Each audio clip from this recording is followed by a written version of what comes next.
Qu'est-ce que l'érythropoïétine? Où est-elle produite et quels sont ses principaux effets? 1. Définition et production. L'érythropoïétine est une hormone essentielle au bon fonctionnement du corps. Elle est principalement produite par les reins, en particulier lorsque le corps détecte une diminution du taux d'oxygène dans le sang, hypoxie. 2. Site d'action. Le principal lieu d'action de l'érythropoïétine est la moelle osseuse, le centre de production des cellules sanguines. 3. Rôle et effet. Stimuler la différenciation des précurseurs des globules rouges, érythrocytes, et des plaquettes. Favoriser la synthèse de l'hémoglobine dans les précurseurs des érythrocytes, ce qui est vital pour le transport de l'oxygène. 4. Une augmentation du taux d'érythropoïétine entraîne une augmentation du taux d'hématocrite, une hausse du nombre total de globules rouges, une augmentation du nombre de plaquettes. Comment le fer est-il transporté dans le corps? 1. Transport du fer dans le sang. Le fer, qu'il provienne de l'alimentation ou du recyclage dans le corps, est transporté dans le sang par une protéine spécifique appelée transférine, une bêta-globuline présente dans le sérum. 2. Origine du fer. Fer alimentaire, absorbé au niveau de l'intestin. Fer recyclé, libéré par les macrophages, qui stockent le fer provenant de la dégradation des globules rouges. 3. Destination du fer. La transférine transporte le fer jusqu'à la moelle osseuse et aux différents tissus du corps. 4. Incorporation dans l'hémoglobine. Une fois arrivé à la moelle osseuse, le fer est incorporé dans l'hémoglobine au cours de la synthèse de l'hème, essentielle pour le transport de l'oxygène dans le corps. Comment les érythrocytes sont-ils normalement éliminés de la circulation sanguine? Reconnaissance des érythrocytes endommagés. Les érythrocytes vieux ou endommagés subissent des modifications de leur membrane cellulaire ou de leur enzyme cytosolique. Ces changements permettent aux macrophages, présents dans la rate et le foie, de les identifier. 2. Phagocytose et élimination. Une fois reconnus, ces érythrocytes sont phagocytés, engloutis, par les macrophages et ainsi retirés de la circulation sanguine. 3. Hémolyse intravasculaire. En plus de cette élimination par les macrophages, un petit pourcentage d'érythrocytes, vieux ou anormaux, est éliminé directement par hémolyse intravasculaire, c'est-à-dire à l'intérieur des vaisseaux sanguins. Quelle est la durée de vie moyenne des érythrocytes chez le chien et le chat? Chez le chien, la durée de vie moyenne des globules rouges est d'environ 110 jours. Chez le chat, elle est nettement plus courte, environ 70 jours. Qu'est-ce que la méthémoglobine et comment est-elle normalement métabolisée en hémoglobine? La méthémoglobine est une forme modifiée de l'hémoglobine, où le fer de son groupe M est oxydé à l'état ferrique.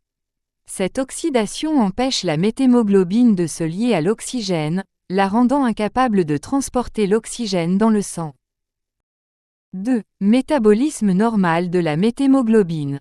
Chez les animaux en bonne santé, une petite proportion de l'hémoglobine est naturellement oxydée en méthémoglobine. Cependant, cette méthémoglobine est continuellement reconvertie en hémoglobine grâce à une enzyme présente dans les érythrocytes, appelée méthémoglobine réductase.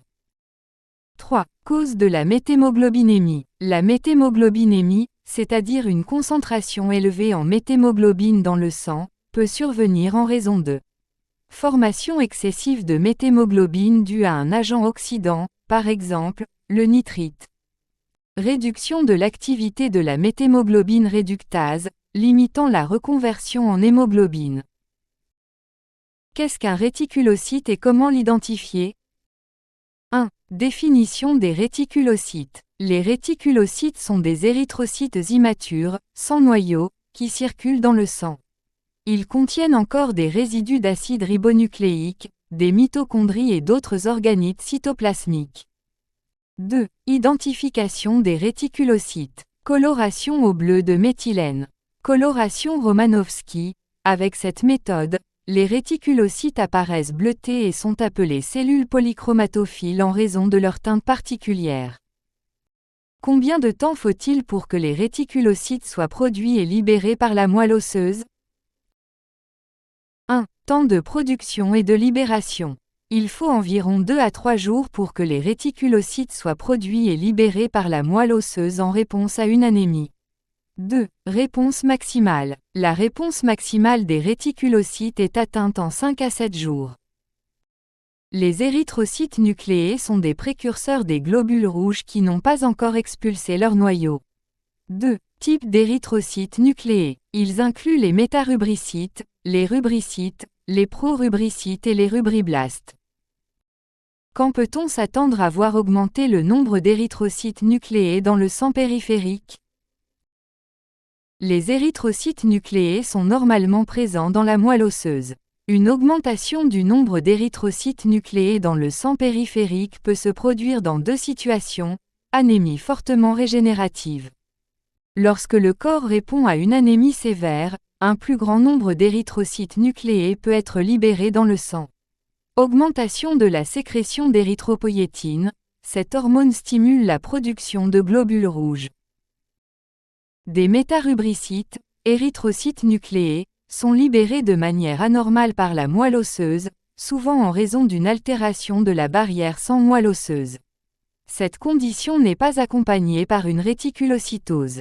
Elle peut être liée à plusieurs affections, notamment, intoxication au plomb, myélodysplasie, leucémie érythroïde, maladie ou néoplasie splénique, endotoxémie.